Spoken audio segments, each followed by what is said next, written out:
Greetings, listeners, and welcome to another action-packed episode of Eberron Adventures, brought to you by the Wednesday Night Crew. Join us as we take a journey and go on adventures with our favorite students from Windshire University. Lucar, a halfling sorcerer with wild magic that comes from his patron.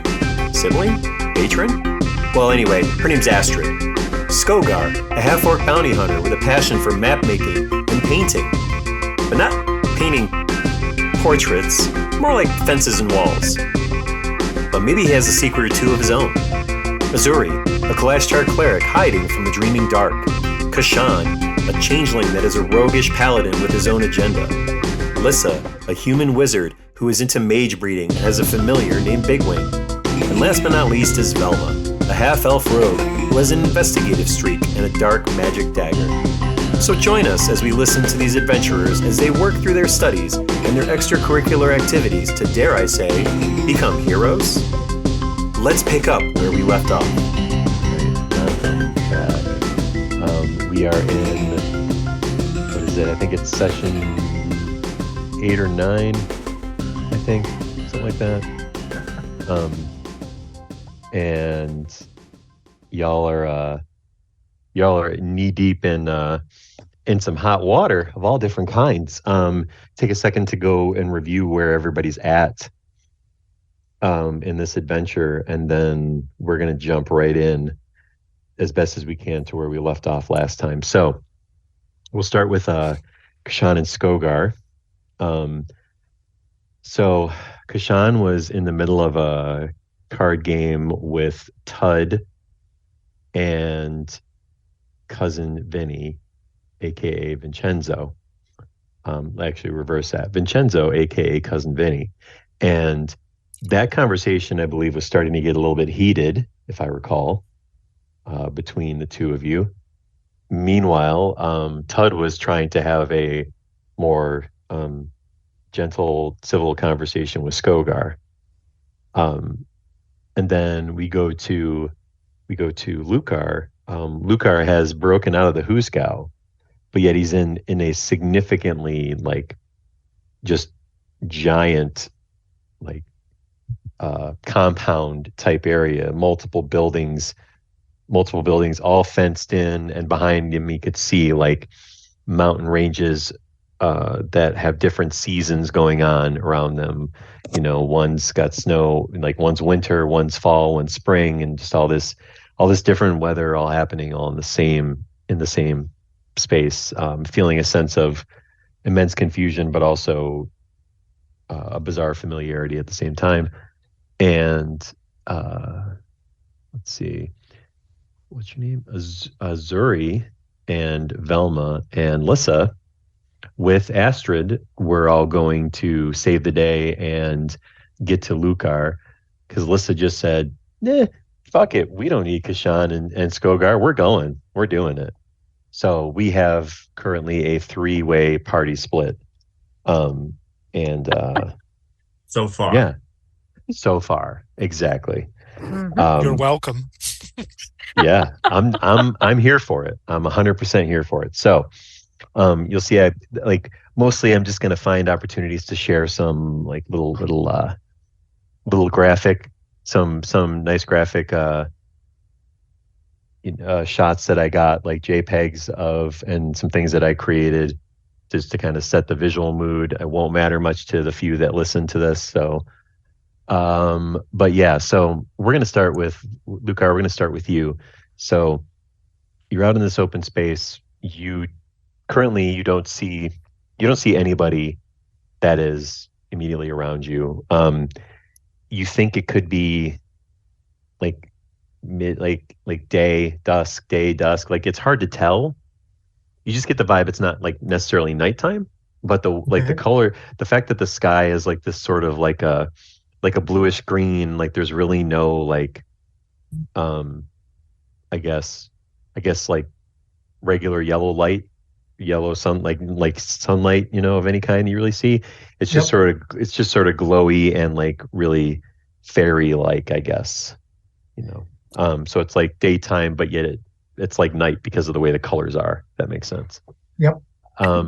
And as you kind of get your bearings and you look down, and you see like just scattered all over the ground are these flyers, and the flyers are like the pit is like the pit. There's like a picture of just all of these. It looks like just a bunch of like gnomes and dwarves, like that kind of those types of species, right? And they're all in the background, and on the front it just says in like a bright like blood red lettering. It just says "Not Our King" on it. Um, It seems like the and gnomes are politically oppressed on every plane. Is there is says there says Velma from a different area. the pamphlets are floating around like what, or I Well, no, they're can, just like settled into the ground, like around you, can like I pick one scattered. up and look at it more Yeah. closely to see if there's Sure. anything on the back? Yeah, sure. Um, I so pick one go up and ahead. look at it more closely to see if there's anything on the back. Okay. So there's you sort of I would envision you would like look at one and see that it's blank, and then you'd grab another, like you just start like not frantically, but just start sort of like grabbing to try to understand, like give me something, right? And Yep. so you keep grabbing them, keep grabbing them, and then you see one where you pull it up, and on the back, it just says, like, it's scrawled in like what looks like pencil or ink or something. It's hard to tell, but it just says it says Astrid needs to go too, and you see that on one, and you see like on some of them it's like a circle with like a line through it with like Astrid's name under it, and like not on all of them, but just randomly, Yep. around. Um, and yeah, that's what you see for right now. Okay. And no one's chasing me at the moment. Not at the moment, no. Right now, in your immediate, to the best that you can see of your viewpoint, which is maybe like we'll say, we'll say you can see to like where the walls are, where there's open spaces. Because imagine like a rectangular shaped like courtyard, essentially, right? Where Yep. there's like different like because the building you came out of looks a lot like the other like four buildings that you see in that same area spread around that are you assume they're all like prison buildings and surrounded by another wall, but you don't see anybody right around you. Okay. Um, no alarms, no anything. It's like almost absurdly a little quiet. You can hear some faint sounds from the woods beyond the wall. Okay. I would like to look for a place where I can either like see if the wall, what I assume is an outside wall, Hmm. uh, that's surrounding the buildings either has some sort of gate or window Okay. or a place where I could scale the wall and get to the top. Okay. So you can see essentially you can see at the end. So like if you think of the wall, the shape of the wall as a rectangle, you can see at one end of the rectangle that there are double doors. Yep. There's a significantly large wooden bar that is barricading across the double doors. You don't currently see anybody manning the sides of the door, that would lift up the bar, right? You see Yep. nobody on the ground. You do see there's two little like watchtower type stands up at the top of above where the door is, and you do see two figures. Can't really tell details. You see two figures, one in each one. Okay. You can't really tell if they're looking your direction or looking elsewhere, but that's what you see. Okay. Um, I would like to head that way. Okay. Now, so if let me Somewhat also say stealthily. too, yeah, let me also say too though that that's what you see without like starting to search around, walk around, like investigate style. That's just what you see like from where your vantage point where you're standing right now. That fits the description of what you're looking for.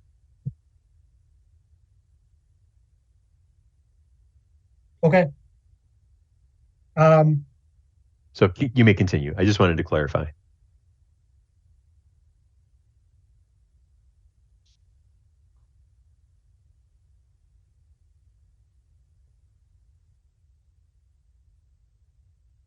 um,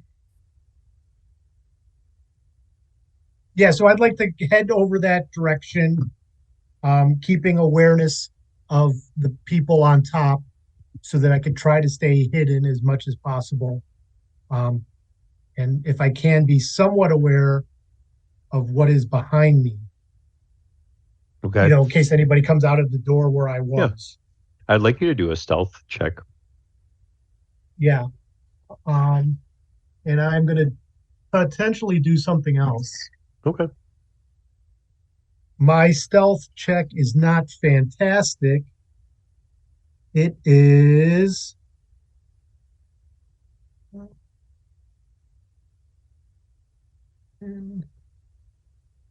Oh, it's 13.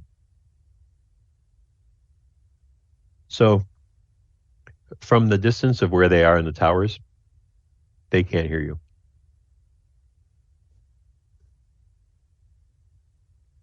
Okay.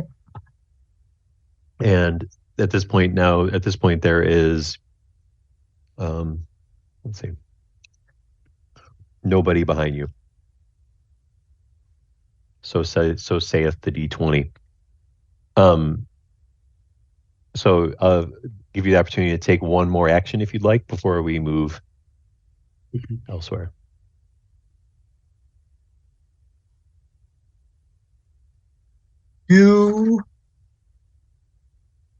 I would like to look around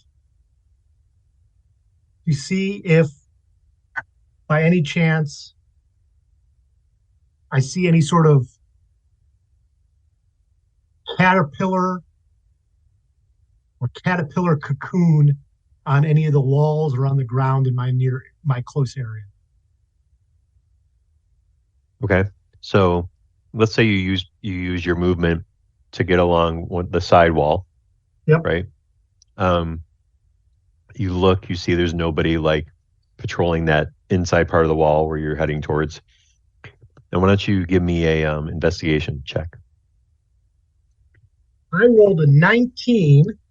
Okay. And my bonus on investigation is 0. So I got a 19, Bill. A 19. Okay.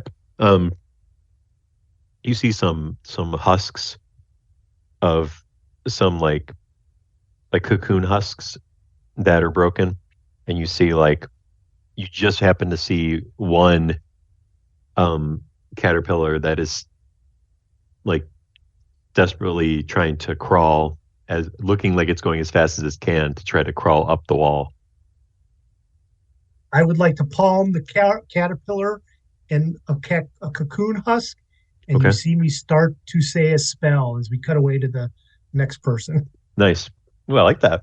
Well done. Boom. We're doing your cuts for you now. Yeah. That's good work. It's good work. So then Kashan and Skogar, we're gonna go to you guys. Cool. Because I really need to see how this is gonna pan out here. So yeah, okay. So you are both in you are both in the Barcino, and you are in the casino part of the Barcino. So you're in the Eno, and you've been playing this game. Skogar, you lost at Booger Tic-Tac-Toe, which you're still a little bit miffed about. Counting boogers. He was counting boogers. But Tud is talking to you. And he says, "Well, hi, big orc fellow. Will you be my friend? I would really like us to get to know each other better." Does being your friend come with a drink? I mean, that's kind of customary in orc culture. Of course, that's no problem. And then he snaps his fingers, and you and like a server comes over and just drops a drink off right in front of you. Okay, what says you, my new friend? Clinks the glass. Would you like to play with me?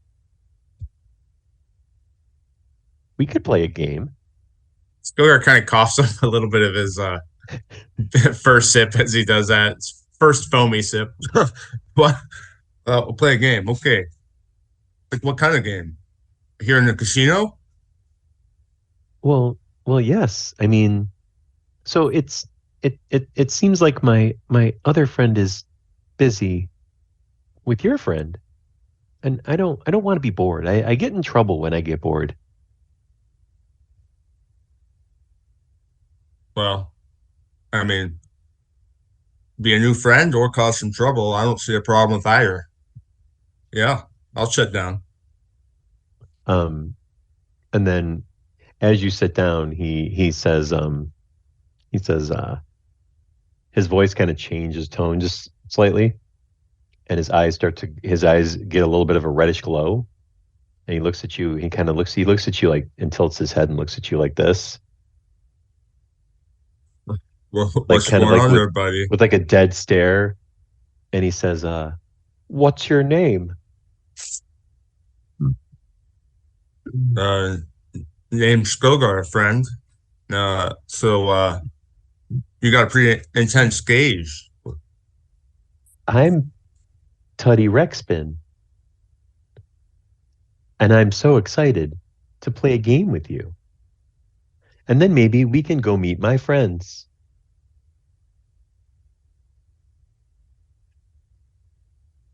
Yeah, if your friends live at Gully Gulps Valley or something.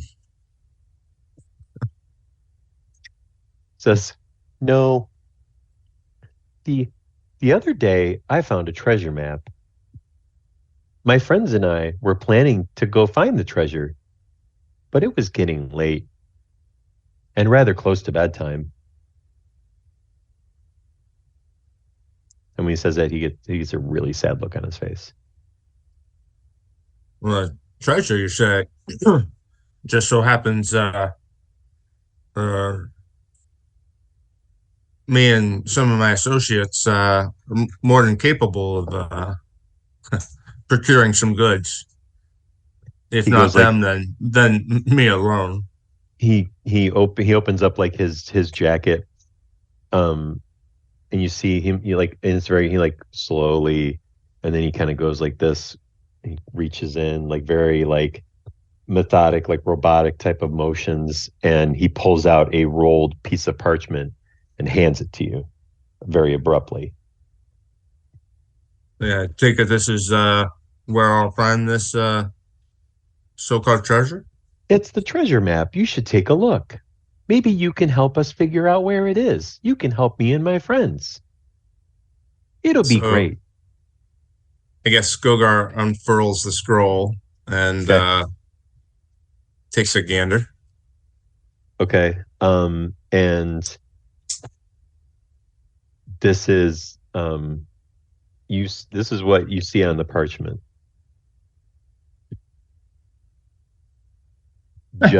Just that. A squiggly line with an X at the end. And that is what you see. What do you so when it comes to Skogar, I don't know if I consider Skogar like uber perceptive, or I think maybe he's just perceptive only about certain things. Maps Um, being one of them. yeah. So I feel like why don't you do a insight check with advantage? Okay. So the check would be Skogar. It's got the scroll sitting there in front of Teddy Ruxpin, Mm-hmm. and he goes,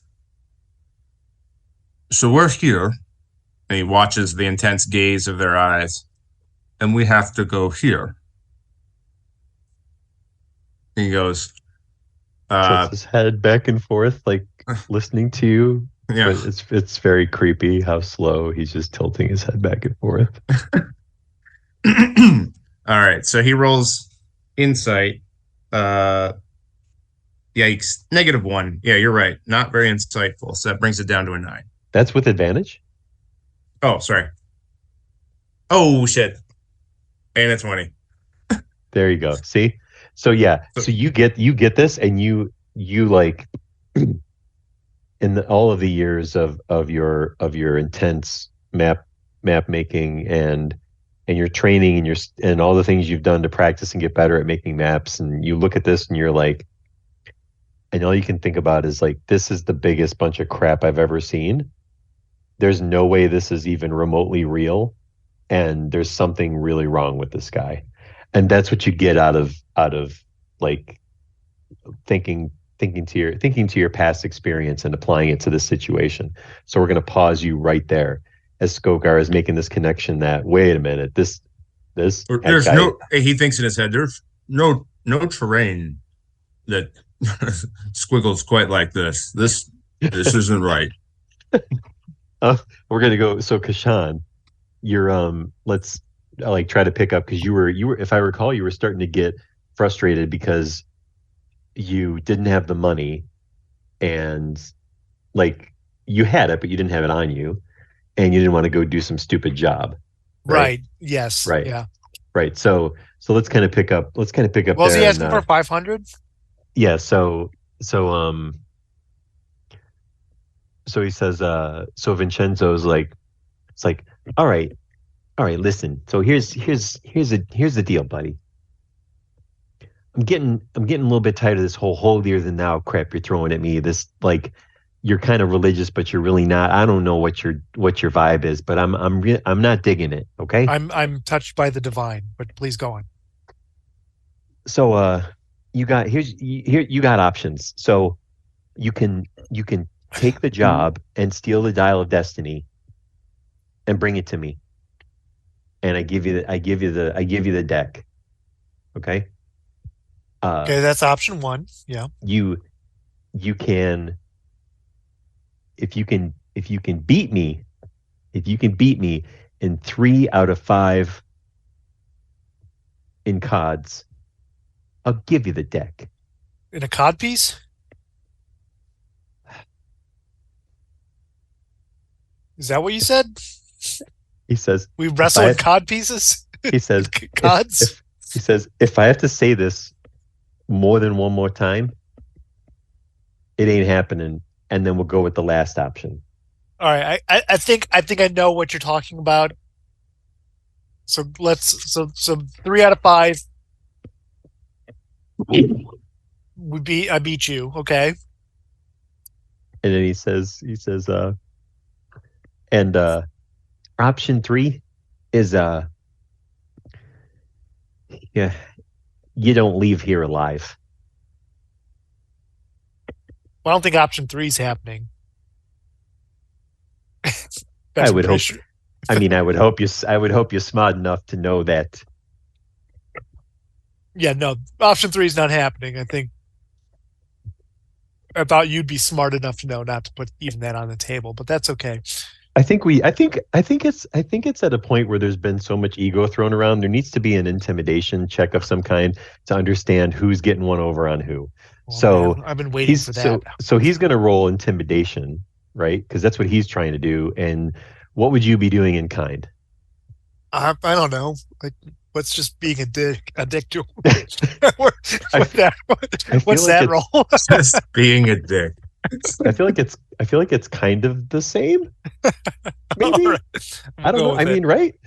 Yeah, we'll go with that. That's fine. Okay. All right. So Being a dick is persuasion. Is that? So Vincenzo I'll happily got take this deception. Vincenzo got an 18 plus 4, so he got a 22. So what would you like me to roll against his 22? I honestly feel like it's I feel like it's a battle of egos. So I like think it's just like a intimidation measuring versus contest, intimidation. right? Absolutely. Yeah. All right, here we go. I feel like that's what it would be. I got 19. Oh, that's, I mean, good. Missed it by a few millimeters. What I will say, what makes that awesome is it's that much it's that much more close to really make it feel like there's like a significant tension of like a battle of ego right now. It's just like we're standing at each other, we're just like staring each other down for like an uncomfortable amount of time, and then finally like, okay, all right, let's talk about the other options here. says all right, so yeah, you take a seat over here, and he pulls out the chair to his right, and he's like, we'll deal you in. Okay. Let's do it. All I'm right. in. All right. So, what was the how many dice is Yahtzee's 5 dice, right? Correct. Yeah. So, what we're gonna do is we're gonna play a little bit of a Yahtzee D&D, we'll call it, I guess. So when we come back to you, we will start that card game. And we'll basically do like you'll get we'll just treat it like Yahtzee, right? It's like what you roll all 5, you pick what's good, and then you get to roll 2 more times. And I we'll like call that. it, No, and yeah, that's cool. that's what we'll call it. All right. So we'll come All right. back to you momentarily. Sounds good. And then Skogar is in a pause freak out state of this lunatic. Lukar, we already got to you. Let's go to Lissa, Velma, and Azuri, and Astrid. So, you've gone through the portal. You are officially in Thelanis now. You're in the middle of a fairy forest. There's trippy psychedelic colors and mist in the air. And as you arrive and you get your bearings.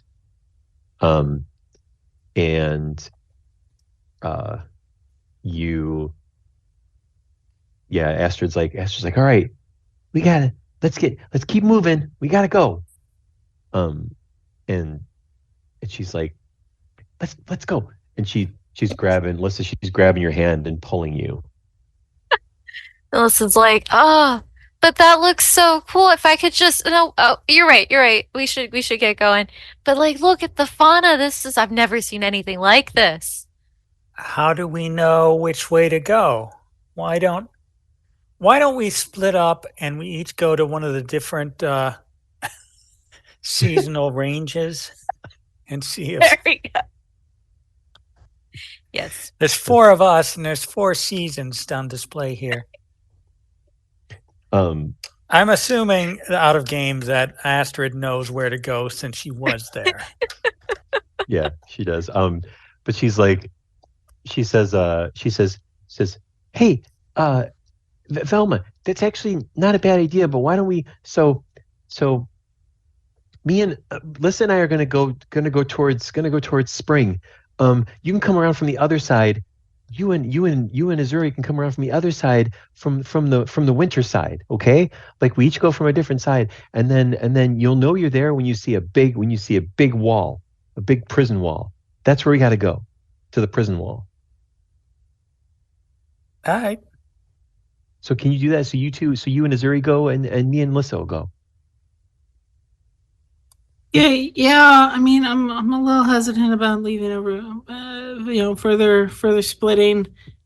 Who's all where? Because it just feels like we're sort of getting far apart from each other. But yeah, I mean, if we're meeting up real quick, I've heard the Feywild is dangerous, so we'll have a better chance of success if, as smaller groups, we can sneak in.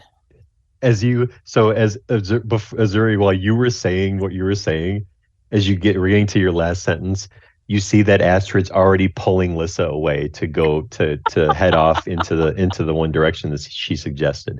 So she's not even like wanting to wait around to listen to you. Lissa, do you want to say anything before as you're getting pulled away? Mind you, it's a puppet. You can resist. Like, let's be clear. No, Lissa's not resisting. She's more like asking, like, okay, so are the creatures here completely different from the material plane, or like, are there some overlap, or what do you think? What do you know? I mean, Lissa, I don't really know if now's the time for a field Oh, trip. you're right. Vibe. Yeah, you're right. Next time we have to come back. Okay. I mean, my brother, the future king is in danger. I gotta go. We have to get him out of here. You're right. I need to focus. Yes. He's not ready Absolutely. yet. Mm-hmm. And yes, they are different. Now let's go. Awesome.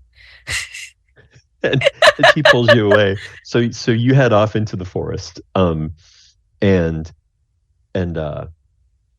we're gonna kind of like we're gonna fast forward, let's say, your section a little bit, say that. So we'll say like you get there's some mild like skirmish with like a swarm of some weird like firefly things, and you fight through them, and like Astrid like jumps on one of them and is flying around on it and jumping off of it and jumping on another one and stabbing it with her little toothpick dagger, and she's just like Nice. going crazy. Big Wings just eating a bunch of them and everything. Oh yeah. And you get to the outskirts of the forest and you see the prison wall, and you can see it plain as day.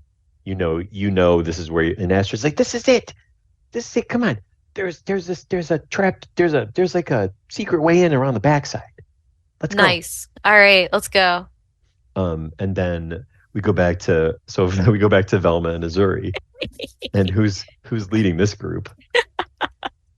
Now, she said to come around the opposite way, but she also said winter. Is winter the opposite of spring, or is autumn the opposite of spring?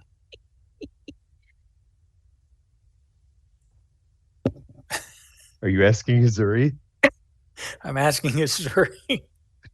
I mean, I feel like we need to just. They pointed this way towards winter, so I think we need to go towards winter. But I mean, if you're talking psychologically and like physically, then I think you're right.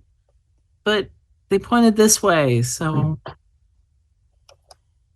It might be a little late to ask this, but can we trust Astrid? She seemed to want to be alone with Lissa pretty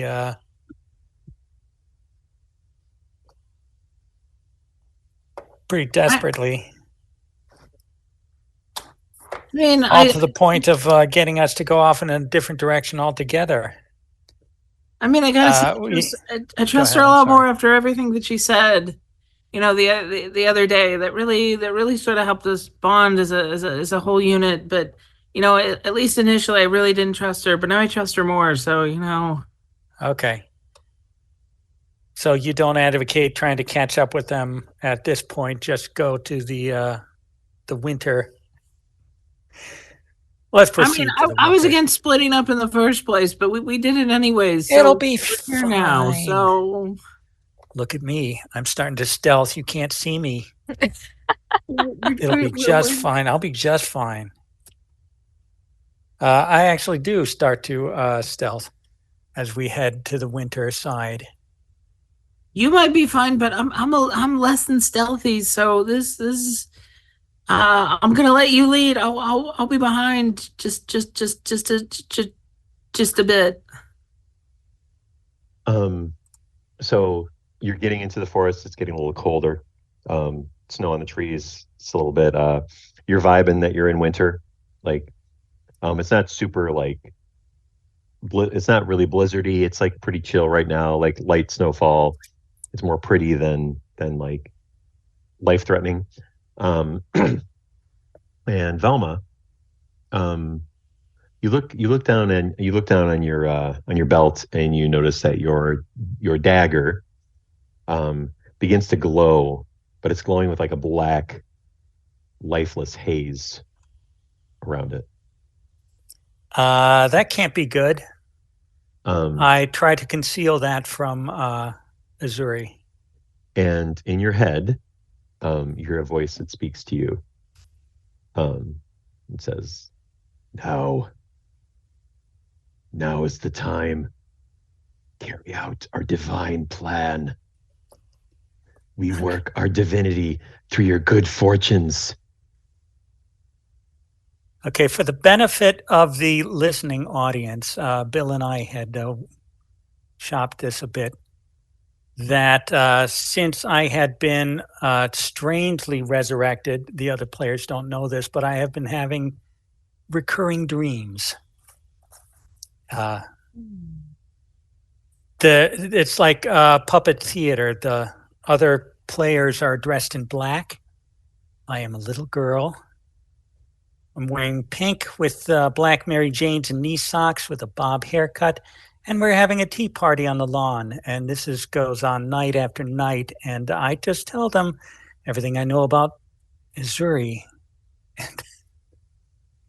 For instance, I know now that he likes warm milk, and the three puppeteers. One of them carries a blue bunny, one is a yellow songbird, and occasionally the leader, an orange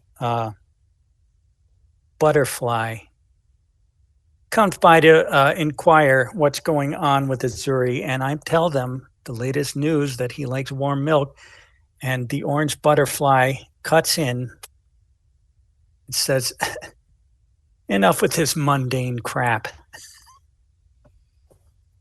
Language, Mrs. Butterfly. But it seems we sent you here to keep an eye on Azuri, and all it seems like is he's just trying to keep a low profile and stay hidden. Well, our patience is at its end. Your usefulness to us will also be at an end. Tomorrow, we want you to kill Azuri and just get it over with. And so, yeah, that sounds like makes sense. So, yeah. Oh, no. I'm ready. I only scored an 8 on my stealth roll, so he easily follows me. And when the dagger itself starts to glow, I will use my bonus action to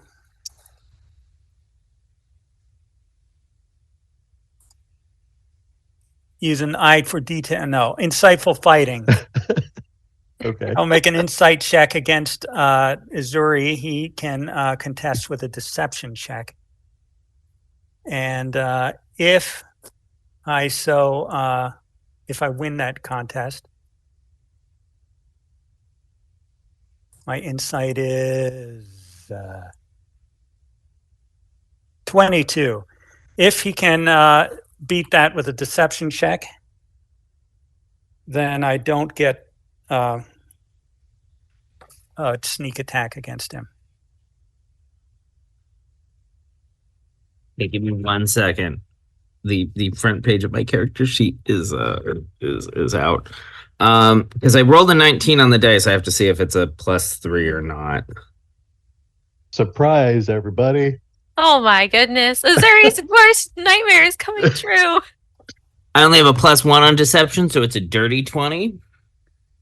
All Okay, right, so well, could you both roll for initiative, please? Azuri was right. We shouldn't have split. shouldn't have split. Okay, I found this on the web. Not Siri, Azuri. I only got a 9, so you can run away now if you like. No, see, Azuri's really slow. He got a 1. Oh my God. Oh, seriously. Okay. All right. I mean, he So, rolled a 2, but he has a -1, so. yeah, so I want to get one round in before we move on, before we circle back around to Lucar. So Velma, did you want to do something? So right now you're walking. Azuri's noticing some weirdness with you. And I don't know, like Azuri, is there anything you would want to say from noticing this weirdness as you're walking through? Yeah, Velma, I thought we were just gonna try to make it there. What's going on here? I'm a little confused at this point. Like, I thought we were going to research cursed daggers. We never did. I will then stab you. Whatever your deal is with the Dreaming Dark, you need to work it out. Hey, I only got a 9 to hit. Well, that's not gonna hit. Yeah. Okay. So Velma tries to stab. So you don't know if you. it's because I'm inept or if I really don't want to kill you, but I think I really do. I mean, at this point, I'm like, Velma, why would you stop that? I mean, these dreams have been, this isn't just a normal, this isn't a normal charm. These dreams have been going on since last year. So,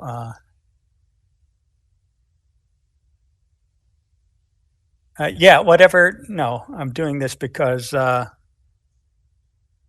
you have something to do with the Dreaming Dark, whether you will thwart their plans or you're just collateral damage. And So yeah, Azuri, it's your turn to do something if you so choose. Velma's pretty much given, as you now understand it, Velma is somehow involved with the dreaming dark. You're just not necessarily sure in what capacity. Oh, that's fun. And I feel like because of that, that would put you at a natural disadvantage. Because this is the one thing that you have been purposely hiding and staying away from. Right. So I feel like what I do first is Azuri's gonna like tighten his grip on his warhammer here and just go, Velma, you're really starting to scare me here. You need to back off right now. I'm serious. This is freaking me out. And I will ready in action to try to strike Velma if she lunges at me with the dagger again. Okay, so it sounds like we will go back to Lucar then as you're holding an action, and then when we eventually get back, then Velma, it will be your turn next. So Lucar, what are you doing at this point now? Right before I say the polymorph spell, I think in my head, Astrid, I made my escape from the prison. I hope you're trying to find me, but if not, I will find you and the rest of our crew. I got to get out of here. And then I cast polymorph and turn myself into a giant eagle. Oh, nice. Fly the hell out of this prison. Nice. So as you perfect, that's couldn't be better. Okay. So as you polymorph into this eagle and you start to fly up after you say this message in your head, like and you start to fly up in the air, you hear Astrid's voice in your head go, dude, we're literally like right outside. And you fly up and you can see Lissa just kind of looking around, like back and forth. Like where are we? And then Astrid's yanking on Lissa's sleeve, and she's pointing up. She's like, Lucar's the eagle. Big Wing? But he's right here. Oh, that's Lucar. Oh, he's copying Big Wing. But So, hey, so that's cool. Yeah, so you can see Lucar. You can see from as you fly up, you can see that there is you can see Astrid, and you can see Lissa. Astrid would probably you're an eagle, so you would have good vision. So you would see Astrid as well. And they're outside the wall towards the backside because you're coming out from like the middle, right? Yeah. And then as you do that, as you fly up, let's see. Does a 21 hit you? Oh fuck yeah, it does. And does a 15 hit you? A 15. I have to look at my giant eagle stats. Your fuel perks? What? I have to look up the giant eagle stats. 15 also hits, yes. Okay, that's going to be so 2 arrows are let loose, and one does 6 points of damage, and the other one does 4 points of damage of the piercing variety. So you take 2 arrows as you're flying. Now you're like and kind of disoriented because you see them and then you get hit by arrows. But you can take another turn if you want.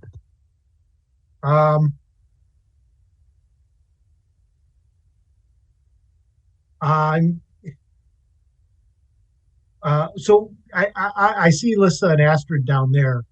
They came from some sort of woods, right? I'm gonna fly towards the woods. Yes, they came from the woods.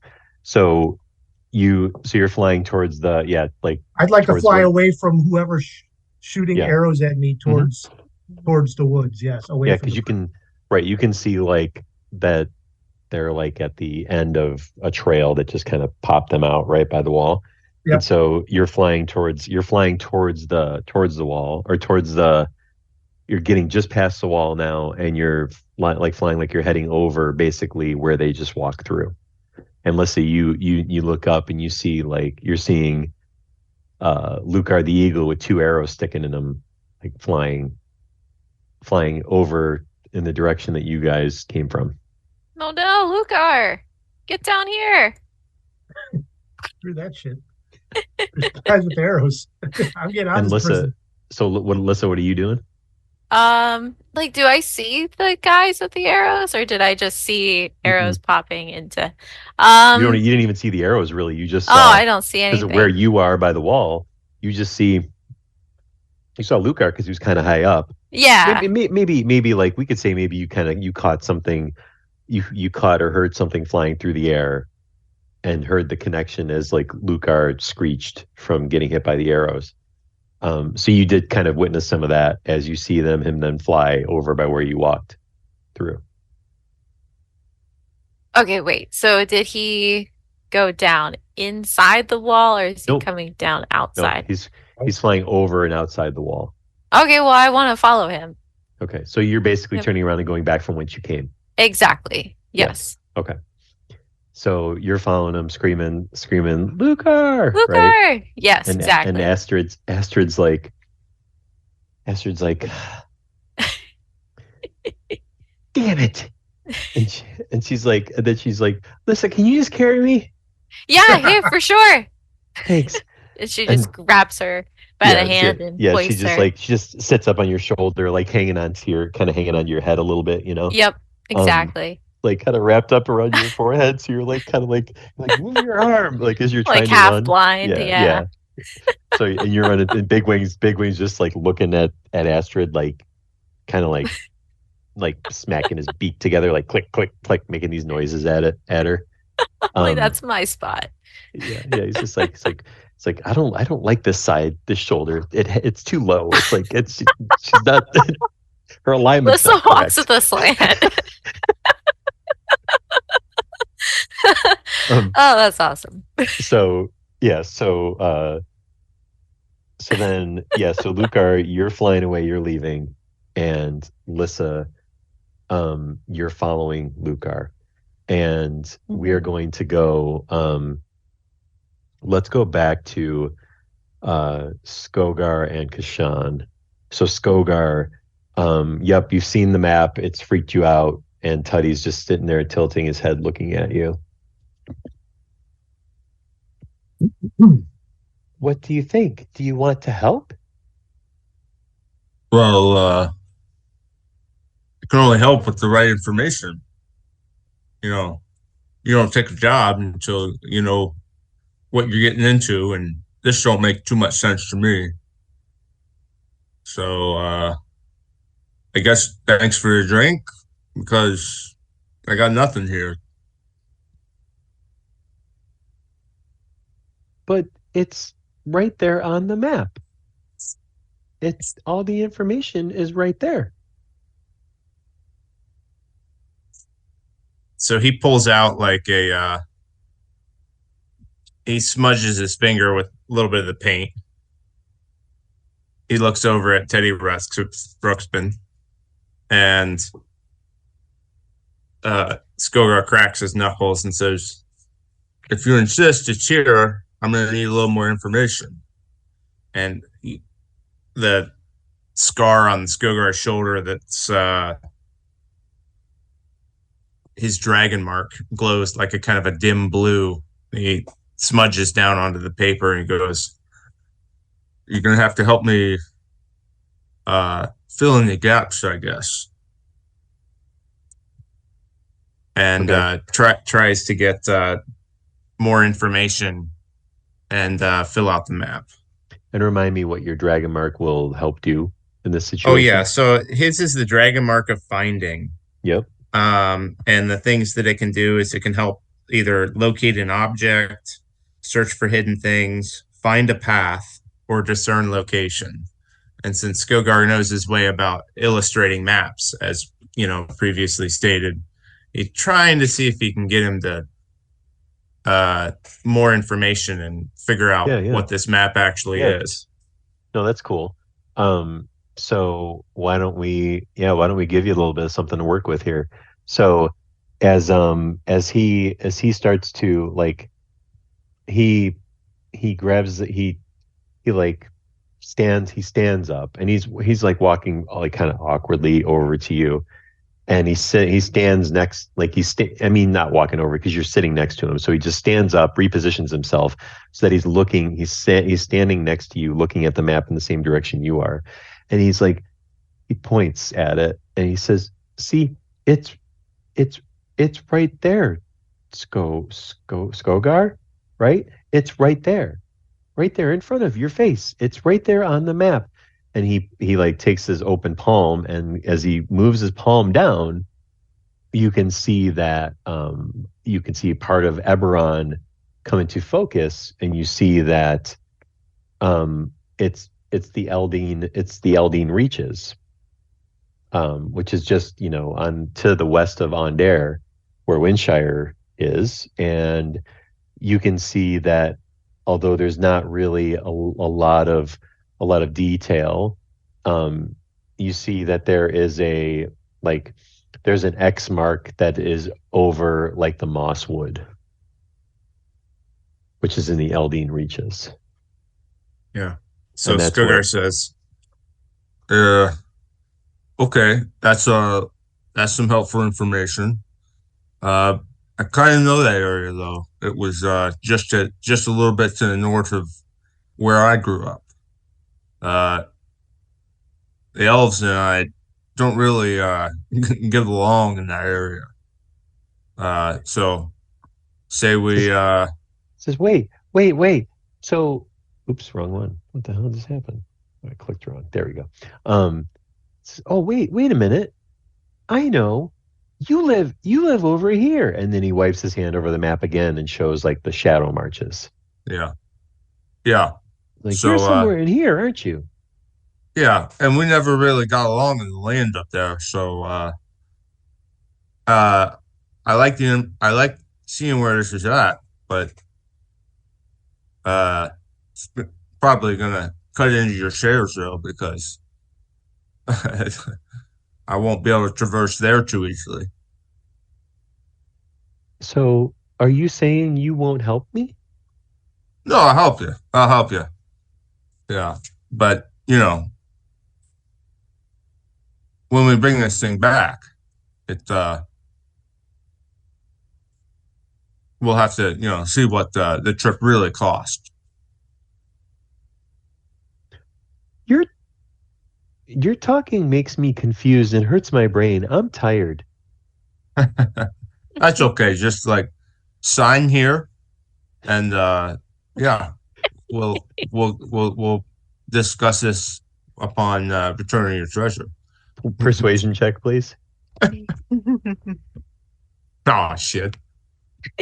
What'd you get? It's a 2 on the die. Whatever that becomes, I'm never gonna look it up. Tuddy says, Skogar, I don't sign things. I don't know. I don't sign things. Nope. No thanks. I'm tired. Okay, we'll keep it off the books. But yeah, we'll look into it for you. I think I want to, maybe I want to leave and go and go to bed and come back and play more tomorrow. Yeah. Well, I see a table over there. It's calling my name. And he just shrugged his shoulders and just gets up and goes, goodbye, have a good life, and he just leaves. And Kashan, you see out of the corner of your eye that Tud is walking away. Skogar, don't let the dude leave. Tud, we never played that game. What? Wait, you still want to play the game? I thought you didn't want to play the game. Well, there's a lot of tables around here. There's games right here. So he comes back over and he sits down. He says, "Okay, let's play a game." And now we're going to shift over to Kashan, and They're playing some let's- random dice game or whatever. yeah, and then we're gonna we're gonna roll some dice there. Alrighty. Kashan. So round let's see, round one. And we're just doing a straight Yahtzee rules, right? Yep. I'm rolling on my side, and I'll tell you what I get when I'm done. So that's round one. It's because it's 3 rounds total, right? Yep. Okay. Round 2. And Round 2. Okay. Ooh, and round 3. Oh yeah. I don't even go to round 3. Really? Okay. Yeah. So Vinny reveals first. He actually has 4 of a kind. He's got 4 fours. I got the large straight of 5, 4, 3, 2, 1. Damn. Ooh. So Hell of a first round 1, and Vinny's like, "Damn, yeah, it's beginner's luck. Hey, 4 of a kind is solid, man. That's solid. But Beginner's luck. It's fine. It's fine. I I got don't know you." if I don't know the last time I was called a beginner in anything. And he does the thing with like the 2-finger thing on the table, and pushes the cards in, and then they start dealing, and then they start dealing new cards. So round 1. Oh man. All right. What am I gonna do here? All right. Round 2. Damn. Oh, All right, round 3. Oh, come on. Oh, so close. Oh, I believe it or not, I got 4 of a kind again. 4 I only fours. got 2 pair. I got nothing here. Vinny goes, see, I told you, beginner's luck. Hey Wait. man, it's Yes. just a round, man. Nice try. And now we're on round 3. It's 1-1. 1-1. Come on. It's round 1. Dicey. Oh yeah. Here we go. And round 2. Damn. And round 3. Oh, okay. All right. I got What'd you get? I got 4 of a kind here. 6, 4, 6s. I got 2, 3, 4, 5, 6. Oh man. 2-1. He's like, yeah. Mm-hmm. Yeah. I'll talk till you get to the table, huh? Yeah, maybe I need to check them dice. Yeah. Some cards. So because hey, you know what? That's fine. And he points to the dealer, he's like, new deck. He swaps out and gets a new deck and deals out the cards again. Round 1. Oh man. All right, round 2. And round 3. Oh my God. Okay. What'd you get? I got 5, 4, 3, 2, 1 again. So did I. I got that on the first roll. No shit. Yeah. All right, so we tie. So Vinny's like, Busting out, huh? All right, that's fine. ties are bullshit. It's like kissing your Just a waste- sister, It's am I just right? a waste of time. It's like kissing Yeah. your sister, not Yeah, it's gross. Round 1. All right. Oh, interesting. Okay. All right. Round 2. Uh-oh. Round 3. Oh, okay. Yeah, I got nothing here. I got 2 pair again. Full house. So he goes. So Vinny's like, all right. That was just for the deck. So now, let's make it more interesting. It's like, because you know what? I like the cut of your jib. I think I might want you to work for my crew. So this is what's going to happen. Oh man. All right, go ahead. This is what's going to happen. We're going to play one more 3 out of 5. Okay? Here's what's going to happen. If I win, you work for my crew, and you owe me 500. You owe me the 500 gold. If you win, I'll still give you the deck. I feel like I'm putting out more than you're putting out, though. Like, what else am I getting besides the deck here? I think the deck's the whole reason why you're here. I think so, but like we're doubling up, I guess, on the reward here, right? So what else? What else are you gonna give me?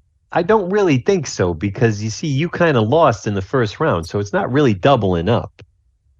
You're doubling up, and I'm still going back to give you what the original thing was. You see what I'm saying to you? Yeah, but I'm saying, like, maybe I don't want to play anymore. Well, I guess that's a you problem, isn't it? All right. So what? I mean, you're basically asking me to be part of your crew, anyways, with this stupid this job of yours. Yeah, but if I feel like this is the same deal, except we're just playing again. But if you win, hey, you don't like my rules. You know where the door is. You went through the wrong one the first time, and then when you go in the way here, and you know how to get out of here. Just draw them cards, all right? Let's see what we got. I'm in. Let's do this. So dealer deals out more cards. Round one.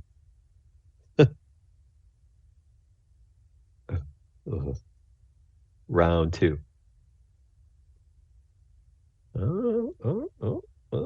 Round three. There it is. 3 of kind. Full house. Damn.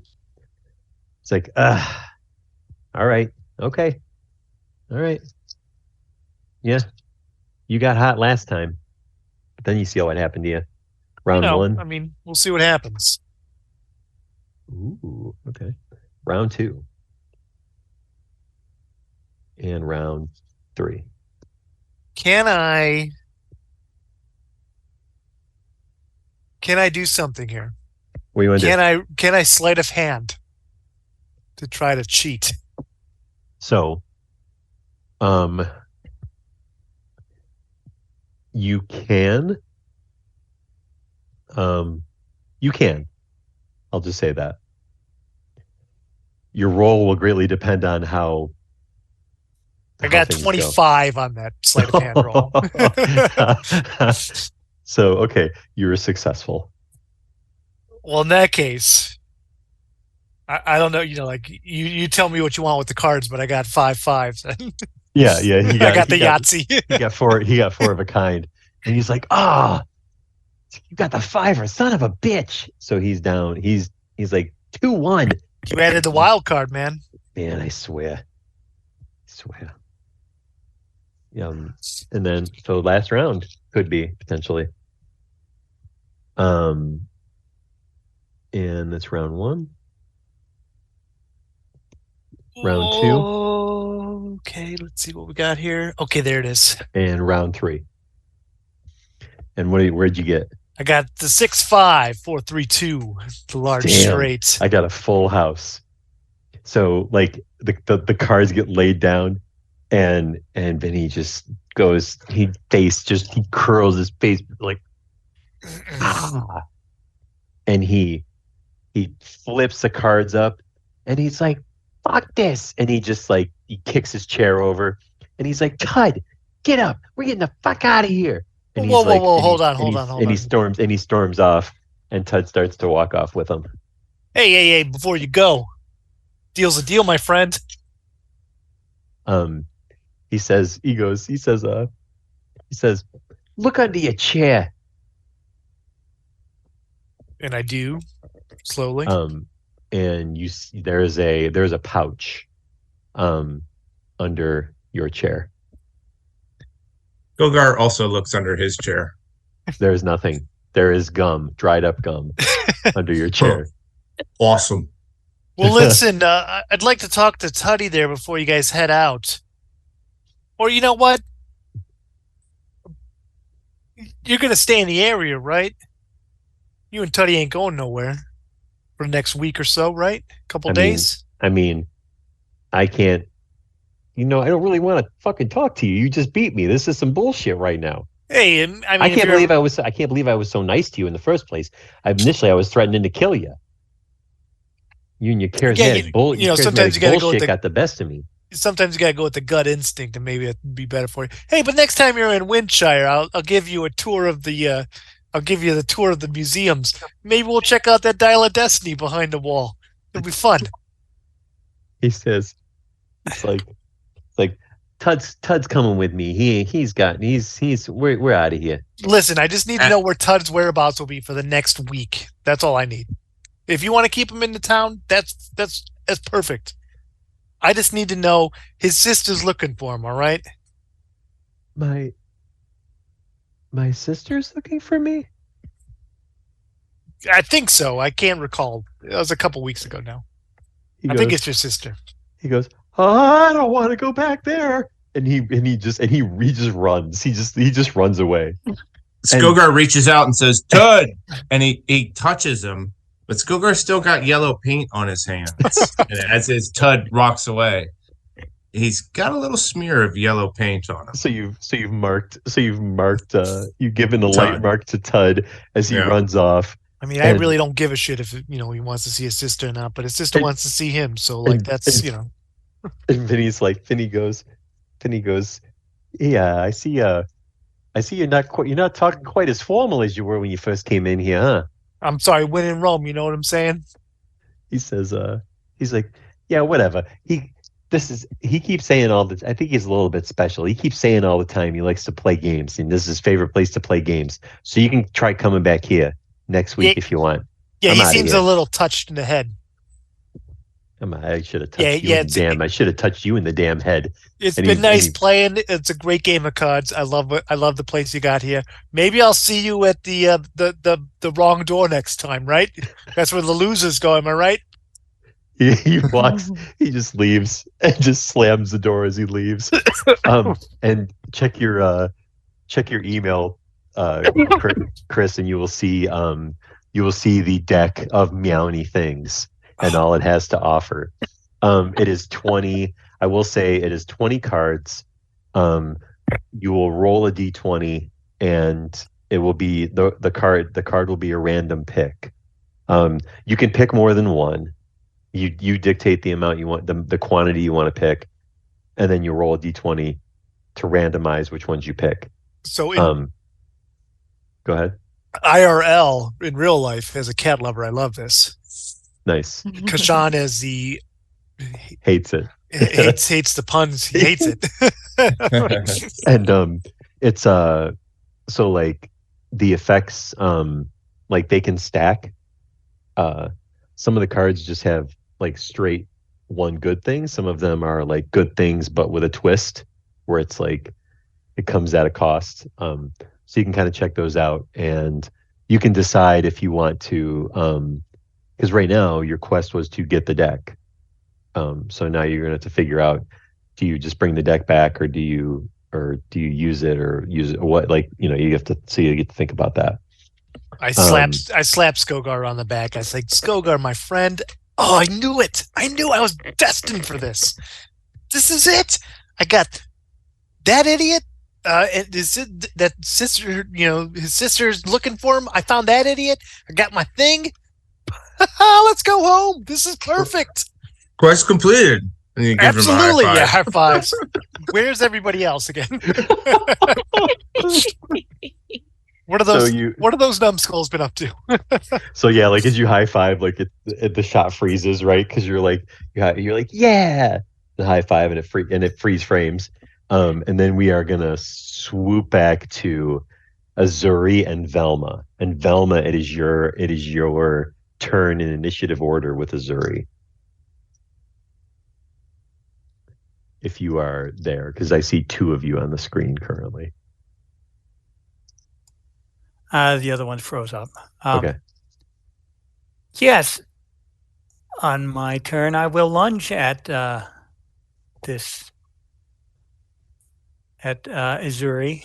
Okay.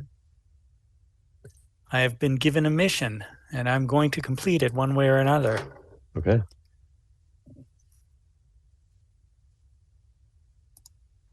This time does a. I got another 9. I believe you had an action ready, so when I Yeah, he lunged at did. you, you were Yeah, going so to do something. yeah, so I'll be just sweeping the warhammer here at you, basically just trying to knock you back, knock you away. Oh gosh, yeah, no, that was a 6 to hit. Oh, 6 to no. It's a hit. slap fight on the playground, is what This is rather comedic, right? Exactly. All right, so Velma, it's your turn. Wait, we go. Right? No, it's Azuri's Oh, turn. it's He Azuri's used turn. his- Sorry. Yeah, that's right. Yeah, so it's Azuri. It's your turn. At this point, I'm gonna again try to just take the warhammer, and I'm going for another swing again, mostly trying to knock Velma back at this point. Okay. Oh, so I'm rolling to hit. 8 to hit. We continue the slap fight. Moving on. Velma, your turn. Moving on, I got a 19 for the next one. Oh, that will Damn. hit. And are you Uh, attacking with the dagger, right? Yeah, I feel Okay. compelled to do so. Yeah. It might not be the best thing I got, but it's got the connection. Yep. That was only 4 damage. It is lethal, and for the unarmed strike,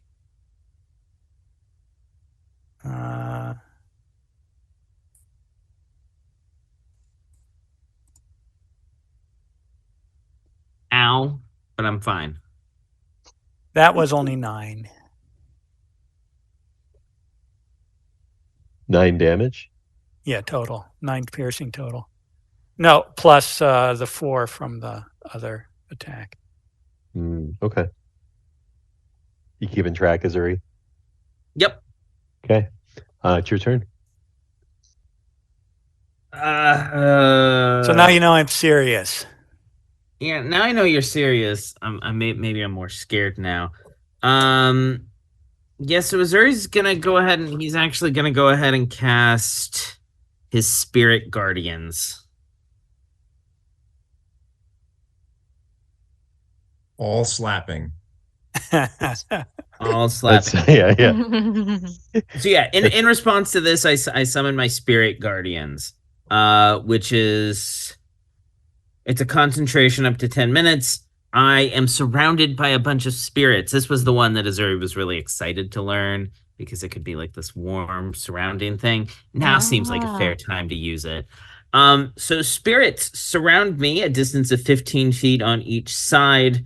We're gonna say because we're in the Fey world, they're Fey. So these Fey spirits surround me. And yeah, the only one I'm having be unaffected by it is myself. And when a and creature allies. and allies, but I am not considering Velma an ally. Yes. No. When a creature enters the area for the first time on their turn or starts their turn, then they have to make a wisdom save. So that's all for now. I just summon up the Spirit Guardians. Okay. Velma, it's your turn. Make a wisdom save. Wisdom save is 17. How's that? That do? passes. So you will take half of this damage. Oh. So you'll take 8 radiant damage. Okay. As these Fey creatures beat up on you a bit. So Like as butterfly wings slapping him. as this happens, Velma, the voice, you hear that voice in your head again. And this time the voice is like, it says, "All right, you have played enough. End him by any means necessary. Finish He must be him. gone." By any means necessary.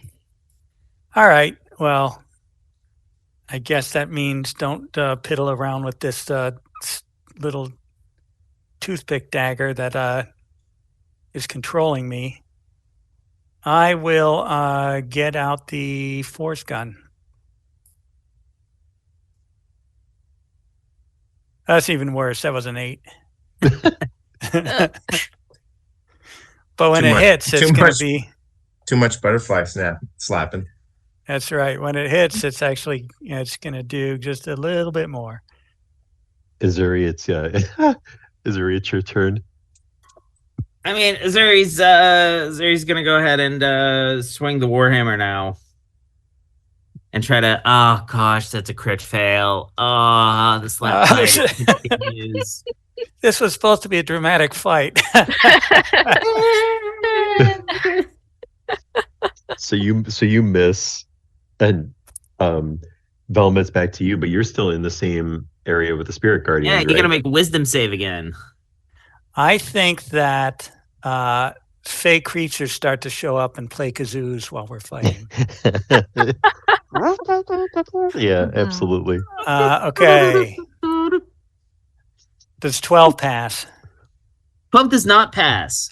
Okay. You're gonna take 17 radiant damage as they Damn.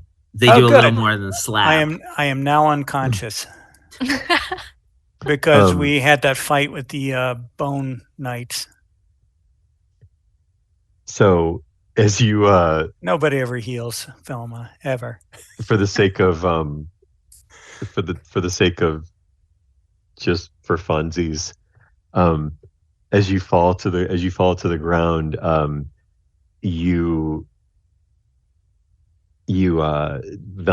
Velma, everything turns to black, and then you see like you're back No, in that Mrs. Butterfly, don't say I failed. You're back in that dream state. I'm not again. worthless. And so it's the butterfly, and what were the other things? A blue rabbit and a yellow songbird. Okay, perfect. So the blue rabbit has the yellow songbird, right? And then the other one, the pink. What's the other one? So an orange butterfly. Yeah, the orange butterfly. The orange butterfly That's the says, mean one. Yeah, the orange butterfly says, "No, you are not done. You are not done." And then the other one takes this really like very, very like archaic looking knife and just stabs it into the songbird and kills it. And as soon as that bird gets killed, you're brought back to life with full HP. The bird was a puppet, so I believe you meant the puppeteer was just murdered. Yes. Yeah, there you Okay. go. Yes. So sacrifice a life to give you life was what the Dreaming Dark just did. Okay. So that's the second time they did that. Well, this time I wasn't fully dead though. Right. But I believe that would be the end of my turn. Yes, it is. So Azuri, you see Velma go down, and you're like, "Oh my god, I just killed Velma!" And then seconds later, she starts to come back up again. Thinking that this might be necromancy at this point. Gosh, I feel like. Let me see. No, I don't think that'll work. Azuri's gonna go ahead and he's gonna take his warhammer and swing it around and just say, just whatever this is, it needs to stop, Velma. Just stay down. We haven't established how many hit points I regained when I came up, so all of them. All of them. Okay. Yep. I presume you're still prone, so I'll get advantage on this. 22 to hit. Yes.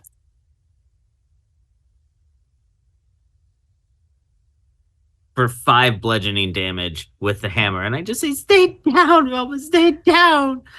Or whatever you are, stay down."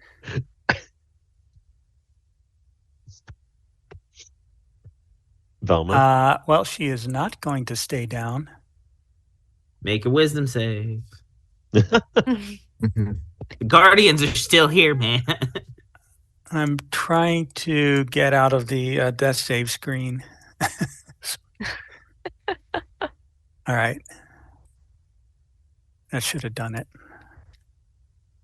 5 damage, you say. Okay. Yep, 5 from the hammer, and then the wisdom save.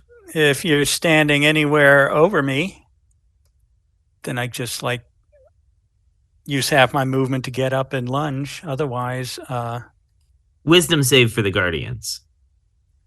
right, sorry. Does 14 do it? No, that fails. 14 radiant damage. Okay. They smack you around. I don't even need to get up. I can just shoot you. Which I do. Does a 15 hit you? No, it does not. Wow, nice. God, One damn it. off. I was really hoping like you just don't want this part of the story to happen, Azuri. That's right. You're just pushing back with everything. You want to stay hidden instead of being forced into the open. It's Azuri, it's your turn. I mean, Azuri's gonna take the warhammer and he's specifically gonna try to just aim and smack this gun out of Velma's hand. So he is going specifically just to like whack the gun. It's a 14 to hit. That hits my armor class. Okay. And it would be 8 bludgeoning damage with the warhammer. All right. And then however you want to play that. I mean, I'm fine with it just being 8 bludgeoning damage too. I'll leave that up to the man with the master plan. Yeah, I forgot to change my name back from my screen name. So yeah, you hit I would say you hit it, but you don't manage to like, you hit like Velma's arm, but you don't manage to like necessarily knock loose the gun from her hand. And we're going to pause briefly on your guys' back and forth. So when we come back, Velma, it'll be your turn. Let's go to Lucar. Lucar, you're flying. Yep. You're flying. Lissa, you're running. Mm-hmm. You're trying to track Lucar as best as you can. Oh yeah. And Astrid's like, it's okay. I got a beat on him. Like I can, the whole mind thing, right? So I can follow him. Oh right. Okay, cool. I can follow him, like in case you lose track of him. But just keep running. Okay. Just keep running. Run. Yeah. Give me a deck save. Deck save is nice. That is a 21. Okay. You manage to nimbly jump over tree roots and things that are in the way so that you do not trip. Nice. And then as you run and you like, and Astrid's like, we're almost there. We're almost back, but where the portal is. And Lucar, as you're flying down, you see that there's a clearing and an opening, and you see a portal that looks very familiar, and like the one that you first used in Windshire to get to where you were going in Thrain, I believe. Yep. So, what would you like to do?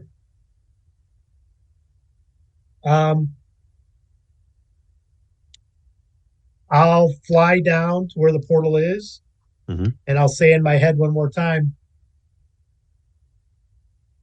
I made my escape, Astrid. I'm going to go through the portal back to wherever we were, back to Thrain. Just get in the portal. We'll get us all home. Everything will be fine. Just get in there. I fly through the portal. And you fly through the portal, and you are transported. You literally just materialize, as still in bird form above Windshire, flying around the portal that's above the magic school. Nice. You kind of like get thrust out of it, and you're like, trying to get your bearings as you fly out. I land on the School of Magic. Yep. And then so Lissa, you get to Beautiful. the portal with Astrid. She's like, "We gotta go through. Just go." But wait, she pulls up short. What about Azuri and Velma? We can't leave them behind. They might still be looking for Lucar. Save one, lose two. That's not good. I mean, Lissa, I kind of only care about my brother. Okay, well then you go through and I'll go look for Azuri and Velma. All right, fine, fuck it. And she just jumps off your shoulder, like it just goes booking, it just jumps through the portal. And her voice fades away. She's like, "Good luck." Now I see it. Now I see why they don't trust her. as she flies through. And then so Lucar, you see Astrid like pops out of the portal, landing next to you. Yep. And she's like kind of leaning over. She's like, and you're just thinking the whole time, how is she's a puppet? Like, how is she out of breath? Like, what? Like, I don't understand any of this. and she just looks at you and she's like, "I'm so glad you're okay." Yeah, I'm glad I'm okay too. It was a rough time in prison. I don't know how long I was in there. Seemed like a long time. Windshire's probably gonna be pretty pissed that we were gone for more than a weekend. If we do the Fey math, it was probably like 2 years, man. Shit, that's crazy. I should have tried to escape earlier. But I think it's like, I don't know. Maybe we want to just talk to. Maybe we just want to go talk to a student or something. I mean, you got to change out. You got to change back into you. But oh yeah, you might want to just talk to a student because I don't think it's been that long here at all. I'll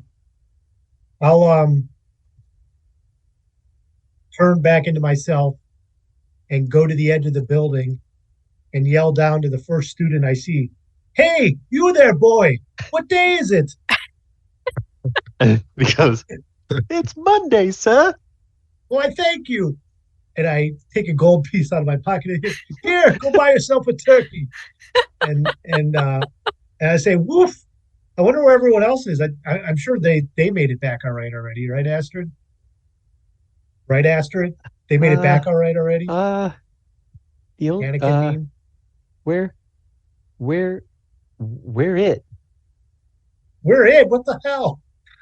So I was gone for 2 years and no one else made it back yet? So I left Lissa behind. What? You can't leave Lissa behind. She was the only one who likes you. I mean, she's really part of our crew. We can't leave her behind. But bro, like I don't even know where Azuri and Velma went. What did they do? Split the party? We're not supposed to do that. That's what they did because you weren't there to keep them you weren't there to keep them in line. They just went all over the place. I told Lissa I care more about you, so I followed you to make sure you were going to be okay. I can take care of myself, obviously. I pick Astrid up and I look at her and I'm like, "We have to go back. We have to go back." Is the portal still open? Can we go back? And as you say that, she all of a sudden she just goes limp. and floppy. And then Lissa, you're back. So you're back in Thelena still. Yes. And you see from through the wood out comes Astrid, like real life Astrid. Oh, nice.